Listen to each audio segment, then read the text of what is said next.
ہمارا سیگمنٹ عالم کے بول، بہت کچھ جاننے اور سیکھنے کا ایک موقع. میں چاہتی ہوں کہ آپ ہمارے ساتھ اسی طرح بنے رہیے. مجھے مولانا صاحب ایک سوال جو کافی عرصے سے میں چاہتی تھی کہ میں پوچھوں، ایسا موقع مجھے مل نہیں رہا تھا. ہم عام زندگی میں طاقت، پیسہ، علم، شہرت کی وجہ سے تو لوگوں کے اندر، میں علامہ صاحب جواب دینا چاہیں، آپ دینا چاہیں، لوگوں کے اندر غرور، تکبر دیکھتے ہیں.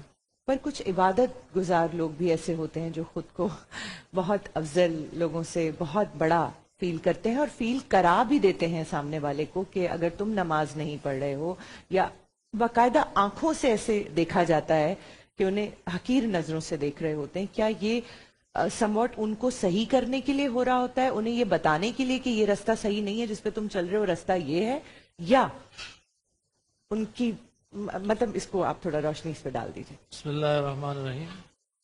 جو مال کا تکبر ہے وہ چھوٹا گناہ ہے. ٹھیک ہے. جو شہرت کا تکبر ہے وہ بھی چھوٹا گناہ ہے. ٹھیک ہے. جو خوبصورتی کا، حسن کا، خوبصورت کا تکبر ہوتا ہے وہ بھی چھوٹا گناہ ہے. سب سے بڑا گناہ جو ہے وہ ہے عبادت کا تکبر. اپنے آپ کو یہ دیکھا سمجھنا کہ میں اس سے زیادہ نیک ہوں، میں اس سے زیادہ پرہیزگار ہوں، دوسرے کو کم تر دیکھنا، اس پہ بے شمار واقعات ہیں. تو دین کا تکبر اس سے زیادہ بڑا گناہ ہے. کسی کو آپ یہ سمجھتے ہیں کہ بھئی یہ تو نماز ہی نہیں پڑھتا، میں اس سے کیوں ملوں، یہ تو روزے بھی نہیں رکھتا. اللہ تعالیٰ کو کیا بندے کا عمل پسند آ جاتا ہے. وہ ہمیں ایک مشہور قصہ ہے نا کہ ایک زانیہ عورت تھی، تو مشہور تھا کہ بھئی وہ جہنمی ہے، مگر قیامت برپا ہوئی تو اللہ تعالیٰ نے اس کی بخشش کر دی. کیا کیا کہ اس نے ایک مرتبہ بارش ہو رہی تھی، ایک بلی تھی اس کے اوپر کپڑا ڈال دیا تھا، تو اس کو ایک جانور کو اس کو رحم آیا تو اللہ تعالیٰ کو اس کی یہ ادب. شیطان کو بھی دین کا تکبر تھا. جی میں آپ کو بتا دوں وہ بہت بڑا عابد تھا اور عرش معلیٰ پہ درس دیتا تھا فرشتوں کو. اس کو یہ دل میں آئی، اللہ تعالیٰ نے فرمایا انی اعلم ما لا تعلمون، جو مجھے پتا ہے تمہیں نہیں پتا کہ اس کے دل میں کیا ہے. تو جبھی تو آدم کو بنایا کہ اس کے دل میں یہ بڑائی آ گئی تھی کہ میں سب سے اعلیٰ ہوں، بہتر ہوں، اور میں بڑا نمازی ہوں، میں بڑا یہ میں تقریر کرتا ہوں، واعظ کرتا ہوں، نیکی پھیلاتا ہوں. تو اصل میں یہ کہنا چاہوں گا کہ ایک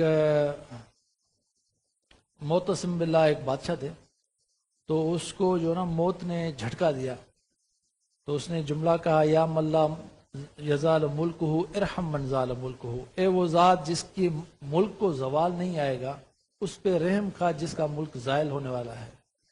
تو انسان کی کوئی اوقات نہیں ہے. اور یہ بہت بڑا، یہ جو میں نے آپ کو بتایا نا، یہ تکبر ان تکبر سے بہت بڑا گناہ ہے. بہت بڑا. جی ٹھیک ہے مولانا جی. سوال آپ کا بڑا اچھا ہے. دیکھیے، غرور اور تکبر اصل میں ایک نفسیاتی بیماری ہے. انسان جب اپنے اندر اپنی ذات کو حقیر سمجھتا ہے تو دوسروں کے سامنے اپنے آپ کو بڑا ثابت کرنے کی کوشش کرتا ہے. جی جی. یہ ہر انسان کے اندر ہے. اس لیے اللہ تبارک و تعالیٰ نے انسان کے اندر موجود اس بیماری سے لڑنے کے لیے انسان کو خبردار کیا کہ ہر صورت میں اپنے اندر کی اس کیفیت سے لڑو. قرآن کریم میں جا بجا اس طرح کی آیات ہیں اور احادیث نبوی میں بھی جا بجا ایسی احادیث موجود ہیں. یہ عبادتیں کیوں انسان پر فرض کی گئی ہیں؟ بہترین عبادت نماز ہے. جی. نماز میں بہترین عبادت سجدہ ہے. صحیح. بہترین حصہ اس کا. سجدے میں کیوں بہترین ہے؟ اس لیے کہ انسان اپنی پیشانی زمین پر رکھتا ہے، خاک پر. خاک سب سے پست چیز ہے تخلیق کے حوالے سے اگر دیکھا جائے. ابلیس کا خدا سے جو مناظرہ ہے وہ یہی ہے نا، خلقتہ من طین وخلقتنی من نار، تو نے اس کو خاک سے پیدا کیا اور مجھے آگ سے. والنار افضل من طین، اور آگ خاک سے افضل ہے.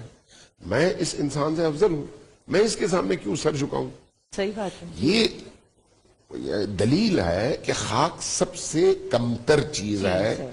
اللہ نے اس کا تذکرہ بھی شیطان کی زبانی قرآن میں کر دیا. لیکن عبادات میں اسی خاک پر اپنی پیشانی رکھنا سب سے بہترین مقام ہے عبادات کے لحاظ سے. اس لیے ہمارے ہاں نماز میں کہا جاتا ہے ائمہ اطہار اور اہل البیت کی روایات میں کہ جب سجدہ کرو تو زمین پر کرو. زمین سے مراد چٹائی نہیں ہے, زمین سے مراد کپڑا نہیں ہے, زمین سے مراد کوئی اور چیز نہیں ہے, زمین سے مراد خاک ہے. کیوں؟ اس لیے کہ اللہ کی بارگاہ میں تذلل اور اپنی ذلت کی وہ اتھاہ گہرائی جہاں پر جا کر انسان اپنی مکمل نفی کرتا ہے وہ سجدے کا مقام ہے. اچھا, اب اگر کوئی شخص عبادت کی وجہ سے خود کو بڑا سمجھتا ہے تو اس سے بڑا ظالم کوئی نہیں ہے. اسی لیے جو چیز اس کو اللہ کے سامنے سب سے کمتر بنانے کا سبب ہے وہی چیز اس کو مخلوقات کے سامنے اپنے آپ کو بڑا بنانے کا سبب بن گئی ہے. اس لیے اس کی وہ نماز نہیں ہے. پھر قرآن میں ہم پڑھتے ہیں نا ان الصلاۃ تنہا عن الفحشاء والمنکر.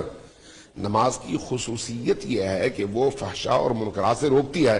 اب اگر کوئی شخص نماز پڑھنے کے بعد جا کر چور بازاری کرتا ہے, مہنگی چیزیں بیچتا ہے, دوسروں پر اپنی برتری جتانے کی کوشش کرتا ہے, دوسروں کی توہین اور تحقیر کرتا ہے, تو اس کا مطلب یہ ہے کہ وہ نماز نہ صرف یہ کہ اس کو انسان نہ بنا سکی بلکہ اس نماز نے اس کو فرعون بنایا. وہ عبادت نہیں ہے, اصل میں وہ نشہ ہے. اس لیے عبادت اور عادت میں آسمان زمین کا فرق ہے.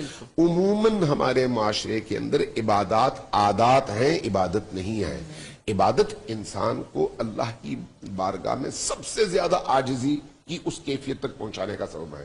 جبکہ عادت ہو تو عادتاً انسان حج بھی کرتا ہے, بڑی بڑی قربانیاں بھی دیتا ہے, اور قربانی کے ایام میں بہت بڑی رقم خرچ کرتا ہے, لیکن اس کے نتیجے میں اس کے اندر استکبار, اس کے اندر غرور, اس کے اندر دوسروں کی نسبت خود کو بڑا سمجھنے کا خیال, اور وہ بھی خیال باطل, یہ پیدا ہو جاتا ہے.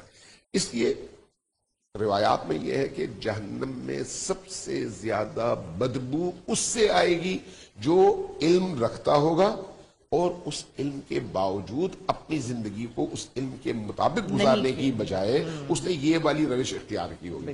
اب یہاں پر بریکٹس میں ایک جملہ مزید میں اضافہ کرنا چاہوں گا اس بحث سے ہٹ کر. بعض اوقات ہم عبادات اور فرائض کے حوالے سے تھوڑی سی کوتاہی کرتے ہیں. وہ جو کوتاہی کرتے ہیں اس کا تعلق اللہ سے ہے, لیکن اس کا مطلب یہ نہیں ہے کہ اگر کوئی شخص بالکل نماز نہ پڑھے تو اس کو چھوٹ دے دی جائے کہ نماز نہیں پڑھتا کوئی بات نہیں, اس کا دل صاف ہے تو اس کو جو ہے اللہ معاف کر دے گا. نہیں بھائی, ایسا بھی نہیں ہے. یعنی آپ وہ چور دروازہ بھی نہ کھولیں. جو فرائض ہیں ان فرائض پر عمل کریں.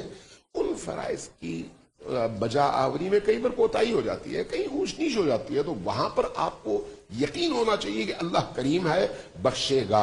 لیکن آپ ساری عمر اللہ کی مخالفت کریں, اس کے فرائض کو قدموں تلے رون ڈالیں, اس کے بندوں پر ظلم کریں, اور آخر میں کہیں میری کوئی نہ کوئی نیکی وہاں پر کام آ جائے گی. نہیں, اس طرح سے نہیں ہوتا. ورنہ جو ہے انبیاء نہ آتے, ورنہ قرآن نہ آتا, ورنہ تعلیمات نہ آتی. اچھا, میں علامہ